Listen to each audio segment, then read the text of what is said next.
mean, the game is in front of us, but the monitor is on. We can see the game, the score is in front of us. The score bug is telling us what the score is.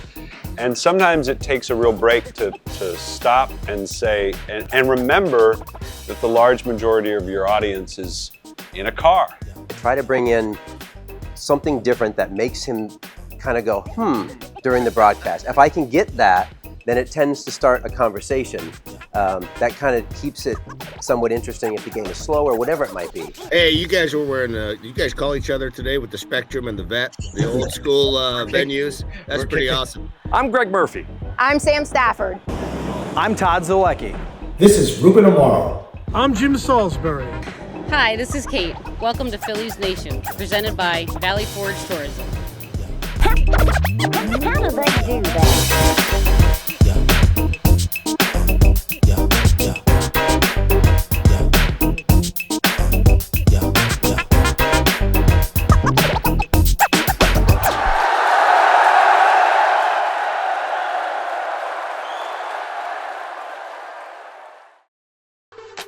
In Philly, it's about more than the game. This is a legendary tailgate town. Our parking lots are filled with friends, food, and fun. So show up to the tailgate wearing first-rate threads from Shibe Vintage Sports. You can find them at 13th and Walnut in Center City, in downtown Wayne, and now open in Westchester. Shibe Vintage Sports, where there's a story in every stitch. Welcome back to Phillies Nation, presented by Valley Forge Tourism. I'm Sam Stafford. Did you know that the Phillies were a part of the first game ever broadcast on the radio all the way back in 1921? Well, those radio broadcasts are still as popular as ever, as many of you know, and we have Gregg Murphy to introduce us to two of his Phillies radio team members. All right, thank you very much, Sam. Well, we are here with 3/4 of the radio team for the Philadelphia Phillies. Kevin Stocker, of course, the play-by-play man, Scott Franzke, Gregg Murphy here with you. We're only missing Larry, which is always a sad thing. But let's talk a little bit about this group and this dynamic, Scott. And we'll start with you, obviously, because radio has been your passion for a long, long time. And I always enjoy listening to you talk about why you love radio. So why don't you give us a little bit of that? I just have always enjoyed it. I mean, I grew up, that's kind of the way I consumed the game in a lot of respects. I listened to a lot of radio baseball when I was younger, and just when I started doing it on a daily basis, it was every day was different. It was a lot of fun, and I don't know. I just like being I really like it. I mean, it's relaxed. There's not a lot of people telling you what to say or not to say. Exactly, yeah. So that gives us a little bit of freedom to kind of do our own show. Yeah, and folks might not know that, Kev, you've done, since your playing days were over, you've done television, you've done radio. Now, obviously, you're doing radio on a daily basis. What's the big difference in your mind between TV and radio as an analyst on? Oh, it's super simple, and it holds true. And that is when you are an analyst, which is what I am and what I'm supposed to be doing. On television, it's kind of like the analyst is more the man, whereas on radio, it's the other way around with the play-by-play guy, where Scott has to be able to fill and paint this picture. On TV, the picture's there. So on TV, I can call for replays and really diagnose, or I can find things off the play that maybe you could show the fans, that sort of thing. Whereas with radio, everything has to be descriptive, and I try as best I can to give something that's interesting to Scott, not only Scott, but also for the fans. So it's just a little bit different dynamic that way. On radio, there's a little bit less time, I think, too, for an analyst to really jump in, and so I try to be quicker, and I'm still learning that part. He used the word paint the picture, and that's really, I've done television for a long time, doing radio now. I think that is the big difference, and you do such a good job of painting the picture so that the viewer or the listener at home is able to see what we're seeing. And it's a real skill. I know it's one that you've worked on for years and years and years. And it's one that I think we all fall into the trap of failing. We fall short of the bar that because in a lot of respects, I mean, the game is in front of us, but the monitor is on. We can see the game, the score is in front of us. The score bug is telling us what the score is. And sometimes it takes a real break to stop and say, and remember that the large majority of your audience is in a car, on the beach. Lucky They're not. Yeah, right. They're not in front of the monitor. And so you cannot, there's really no scenario where you can't be too descriptive. You know what I mean? There's always something else that you could possibly be saying, but then of course you toe the line of, I'm just talking too much, you know? Yes, and you hear that too, that you're just talking too much. Yeah. Real quick, tell folks at home, because there's little tricks that you can do as broadcasters to remind yourself to maybe tell the score. And I know you have a one that's been an age-old trick for radio guys for a long, long time. Yeah, and I only recently brought it back out, and that's just the old hourglass, the sand timer. Yeah, the little egg timer. And I used it a lot early in my career just to sort of enforce the habit, and now I'm using it again to try to reinforce the habit, because again, it's usually the number one complaint. If you get in the car and you're driving along and it's been a minute, or it's been 2 minutes, or it's been 3 minutes, and nobody has told you what the score is, you're behind the wheel and you're like, what is the score? Exactly. Hey, and don't think for a minute, the analysts a lot of times might forget the score as well. So it really helps me as well. I get caught looking at something else. I'm like, oh yeah, there's 2 outs. Happens all the time. Well, you know, folks at home now know that when Scott flips the timer over, he's going to tell you the score, and then 3 minutes later, you're going to hear it again. Right. So that is a good thing. In theory. In theory. Yeah, you never know how it's going to quite go in action. Working with this guy, you know, obviously one of the best in the business. You guys have been together now. That chemistry is evident for folks that are listening at home. Just how much fun has it been? Oh, it's been not only a learning process, but it's been so much fun. And I love the relaxed atmosphere. I love his style. There's a lot of information that he has going on in that brain. And I really enjoy, as much as I can, at least for me, to keep things fun. I try to bring in something different that makes him kind of go, during the broadcast. If I can get that, then it tends to start a conversation that kind of keeps it somewhat interesting if the game is slow or whatever it might be. But at the same time, both of you guys, everybody in the booth knows so much about the game. I don't pretend to know everything about it. I'm always seeing different perspectives. And sometimes I disagree, and sometimes I don't, and I think that's very healthy, and I can do that with Scott, or I can do it with anybody in the booth. Yeah, and I think it's fair to say, Scott, that as you go on in your career, I mean, certainly it's true for me, and I'm sure it's true for you. You work with guys like Kevin, you work with guys like Larry, you work with the other 3 Kevins along the way. You know, you learn a little bit about the game that you've been watching for 40 years. You learn something almost every night. 100%. I mean, I worked so long exclusively with Larry, and it got to the point, I'm not knocking it. I mean, I knew almost everything he was going to say because I know how he feels about the game. I know the way he views the game. I will see things on the field that I know he's going to mention as well because he saw them. And I don't know that as much about him. He's going to see different, and he will also see different things because he played a different position. He looks at the game from his vantage point in a lot of respects. So he's constantly picking out things that middle infielders are doing well or not well, and bringing that, you know, to the forefront. And Larry is constantly, you know, obviously seeing things that pitchers are doing. And then, you know, whatever other Kevins or what, all the other guys, you know, Eric Kratz was a guy who saw all kinds of different things on the field. And I learned a ton from him, even just working a small bit with him. So I love the fact that I've gotten to work with so many different guys and learn so much more about the game. Absolutely. All right, you guys hang with us through the break. A couple more minutes with these guys? Sure. All right, we'll take a quick break, but we've got more to come with these two, so stay with us right here on Phillies Nation. All right, time now to throw it over to Philadelphia's preeminent quizmaster. It's Johnny Goodtimes, and he's got some baseball trivia. What future Hall of Famer made only a single pinch-hitting appearance against the Phillies in the 1915 World Series? BetParx Online Casino and Sportsbook. You love to play, you play to win, you bet BetParx. When you open the BetParx app, you're in the zone. Winning is always a rush, but the money is in the moments. It's the anticipation of another face card, the thrill of an extra spin, and the pure joy of a jackpot. It's all your favorite games at your fingertips. Plus, get up to $1,000 casino bonus back if you're down in the first 24 hours. You play for fun, you love to win. You bet. BetParx. Phillies Nation is your source for breaking news, original analysis, trade insights, and more. With credentialed access, our team of writers brings you first-hand accounts from your favorite players on today's team, minor league prospects of the future, and Phillies alumni from the past. Join our community and connect with hundreds of thousands of diehard fans through our social media, road trips, tailgate parties, and charity events. Don't miss a thing. Be sure to visit PhilliesNation.com every single day. Welcome to This Week in Philly Baseball History, presented by Shibe Vintage Sports. This week in 2007, Chase Utley delivered with an RBI walk-off single in the 9th inning off Billy Wagner to complete a 4-game sweep of New York.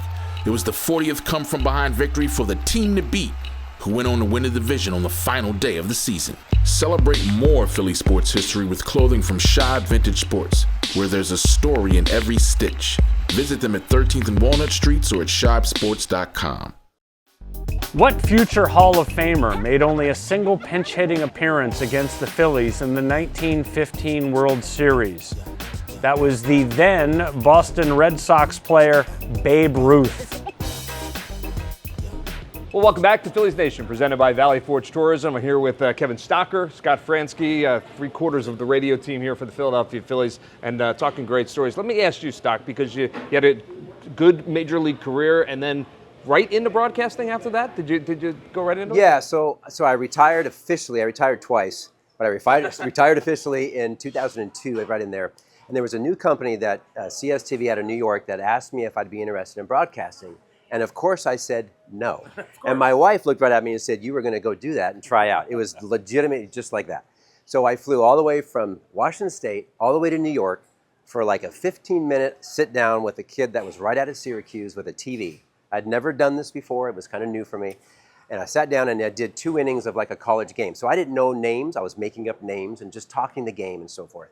I did that. It went pretty well. They just wanted to see if I could communicate and talk, and it went well. So I go home. They hire me. My first game is down in San Diego at Petco Park when they opened the stadium. The very first game at Petco Park was Tony Gwynn, 45,000 fans, largest crowd ever in a college game. That was my first game. So I walked in and I had met my play-by-play guy. He taught me some tips, and I knew Tony, thank goodness.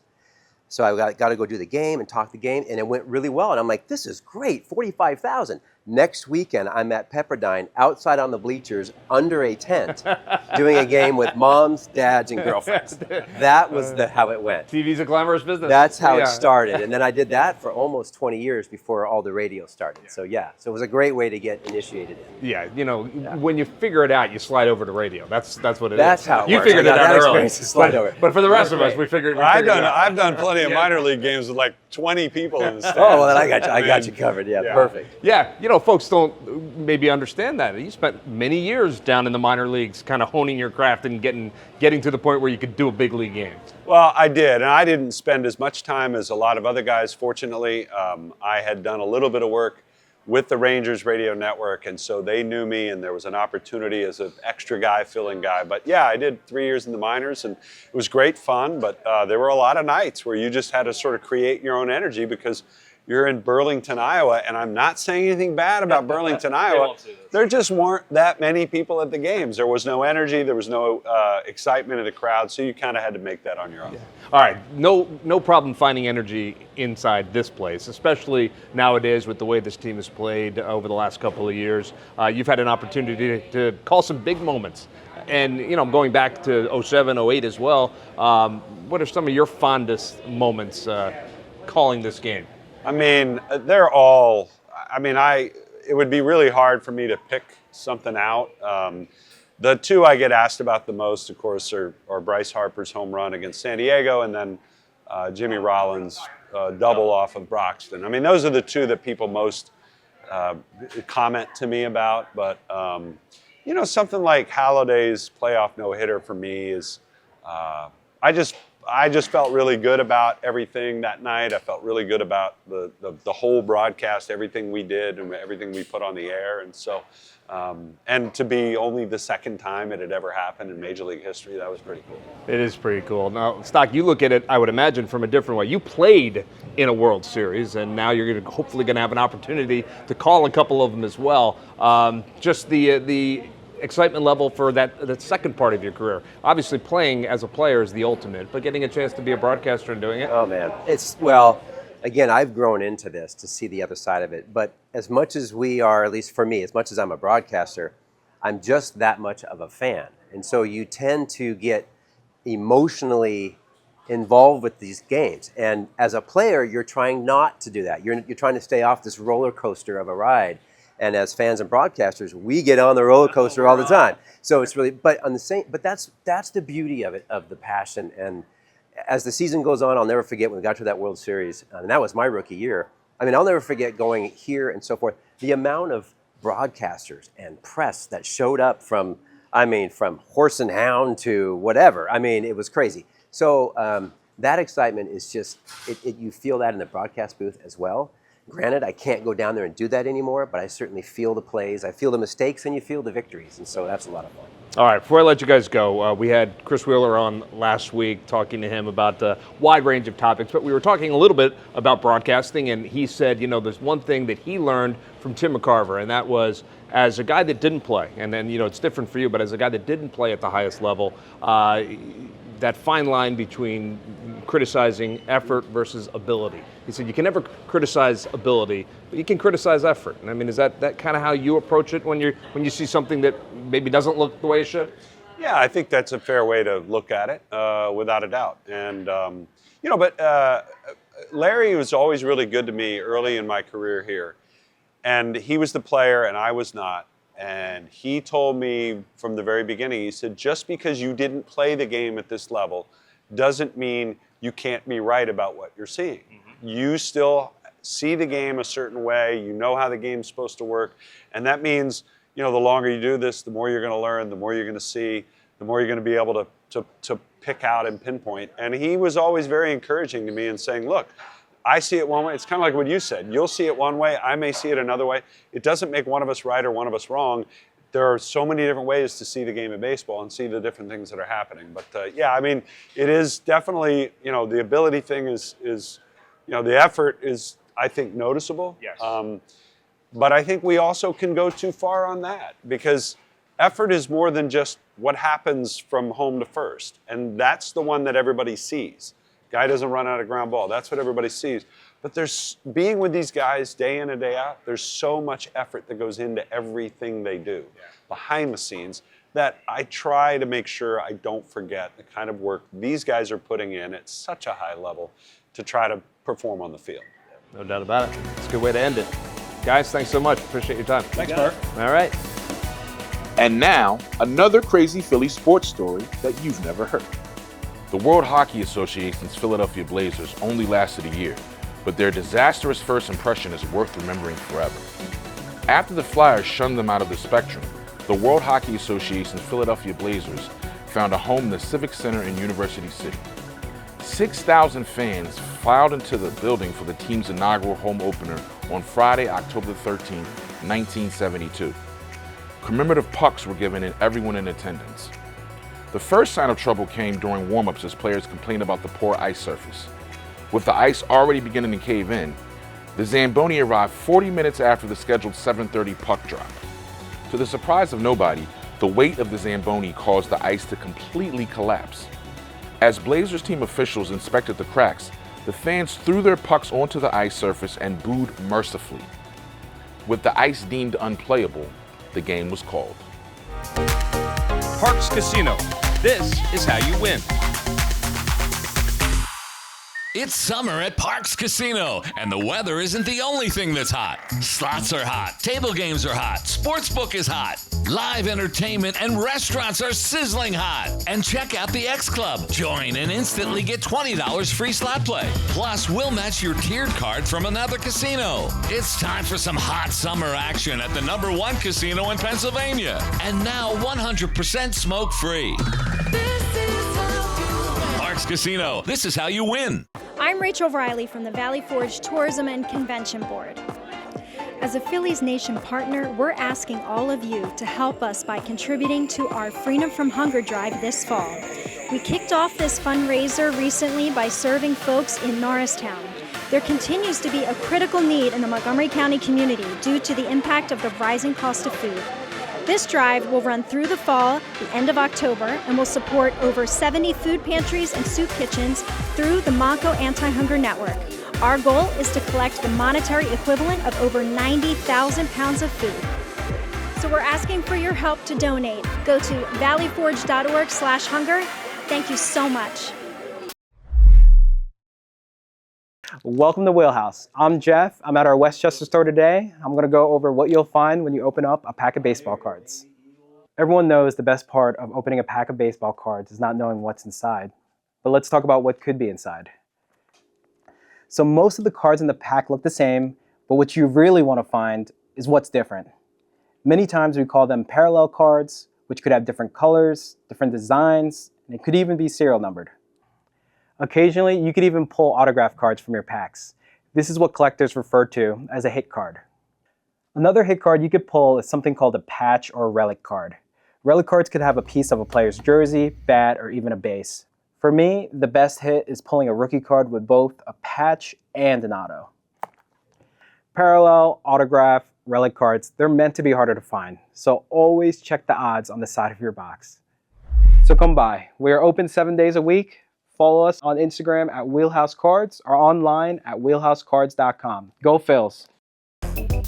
Welcome back to Phillies Nation, presented by Valley Forge Tourism. Recently, we got to talk to Phillies fans tailgating, and we asked them who their favorite pitcher of all time is. You're going to hurt me on this one, but I might say Cole Hamels. We were just having a conversation about this. I mean, like, he was our World Series MVP. He has to be, you know. He just has to be. I would have to say Roy Halladay. Roy Halladay, I think. Roy Halladay. Steve Carlton. I got to go Roy Halladay. So I grew up watching Steve Carlton, so I'd probably say he's my favorite. You know, he just threw off the mound like no one else I've ever seen. Steve Carlton. My favorite pitcher is Roy Halladay. Favorite pitcher of all time? I would probably say Curt Schilling, because when I was a kid, he was our top guy for a while, so I'd probably say Curt. Roy Halladay. Roy Halladay. Robin Roberts. Robin Roberts. There you go. You don't remember them? Yeah. Probably Halladay. I love Halladay. Or Cole Hamels, also a really good one. Cliff Lee, amazing. Those are my probably top three. Ranger Suarez. I have his National League shirt. I'm #1 fan forever. This week, our Philly Show guys Todd, Ruben, and Jim talk about some memories from the vet. Hey, you guys were wearing, you guys call each other today with the Spectrum and the Vet, the old school venues. That's pretty awesome. I wore mine the whole trip. When my workout, I wore a couple of them. Ben Franklin one. I have a picture of the Ben Franklin one. I'll shoot it out there because Ben Franklin was at a coffee shop. He literally had there was like a pewter thing of him. Anyway, I'll tweet that out at some point. I missed the vet. I really missed the vet. Yeah. My parking spot. The players don't. My parking spot at the vet was so close that I'd often get blocked in. If I was getting out of there quick, I'd get blocked in by the visiting team bus. Really? That's right. We used to have parking spots. Media used to have parking spots at the vet. I forgot about that. We had them right underneath, like where the press entrance was. It's funny. I can still remember getting out of there really quick one night and walking out, and the Giants bus was there, and Matt Williams was on his early cell phone. It was like a block.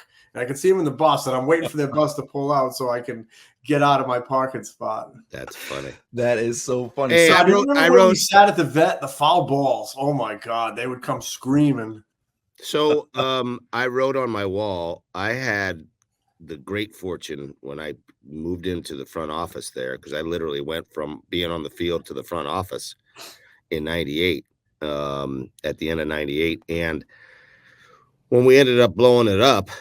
Just beforehand, I wrote on the wall of my office. I had Rudy Carpenter's old office and desk. It was like the greatest desk and office ever. It just happened to be that I got that office, and it was right across the way from Ed Wade's. And I wrote something like on the wall before they blew it up. I wrote in a Sharpie on one of the walls. I wrote something like, "Thank you so much for all the memories. I appreciate everything that you brought to us Philly fans," or something like that. Right. And apparently a cop before, when they were like making sure that everybody was out of there, and had to make sure that there was nobody in there when they imploded it. Took a picture of that, and someone has it. I've never seen it. I would love to implore people, if there's a policeman who did take that. I remember somebody telling me that, and I've never seen the picture, but apparently they took a picture of it. I never did. Let's put that out there. That would be pretty cool. Yeah. If you find that photo, man. I would love to be able to put it. I mean, I think I will put it out there when we throw this episode out there online. Yeah. I'll shoot that out there as well. Send him a T-shirt. That's awesome. Oh, send them whatever, man. Somebody has it. Somebody mentioned it to me, and I never really followed up on it. I'd love to be able to see that picture. For more Phillies analysis and interviews, subscribe to The Phillies Show on Apple Podcasts, Spotify, YouTube, or wherever else you get your podcasts.